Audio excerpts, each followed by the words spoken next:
வணக்கம் மக்களே, நான் தான் உங்க சவுண்ட் பார்ட்டி. இன்னைக்கு நான் பேச போறது நம்ம சமுதாயத்துல இன்னமும் தொடர்ற அழிக்க முடியாத ஒரு பாவத்தை பத்தி தான்.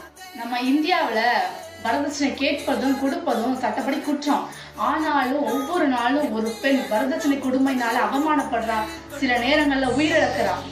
வரதட்சணை கேட்கிறவன மாப்பிள்ளைன்னு சொல்லாம மாஃபியான்னு சொல்லலாமா? தாலி கட்டிட்டு தங்கம் கேட்டா அது காதலா இல்ல கடத்தலா?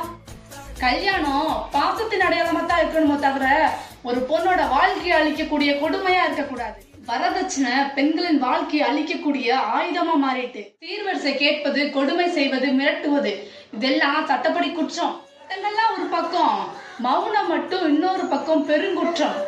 சீர்வரிசை நம்ம மரபல்ல, அது ஒழிக்கப்பட வேண்டிய கொடுமை. வரதட்சணை கொடுத்தாதான் நம்ம புள்ள வசதியா வாழலாம் நினைக்கிறது தவறான சிந்தனை. வசதியான வாழ்க்கை பொருளாதார வசதி மட்டும் இல்ல, அன்பு, மரியாதை, பாதுகாப்பு இதெல்லாம் சேர்ந்ததுதான். இத நீங்க பணத்தால வாங்க முடியாது. ஒரு பொண்ணு வாழணும்னா பணம் வேண்டாம், புரிதல் வேணும். சீர்வரிசை பேசும் நேரத்துல நம்ம வீட்டுல இருக்க பெண்களோட மதிப்பை முக்கியப்படுத்தணும்.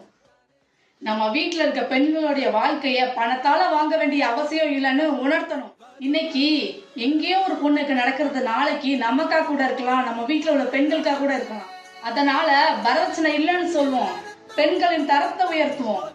பெண் என்பவள் பொருள் அல்ல, வரதட்சணை பொருட்டல்ல, அவள் ஒரு உயிர். நன்றி.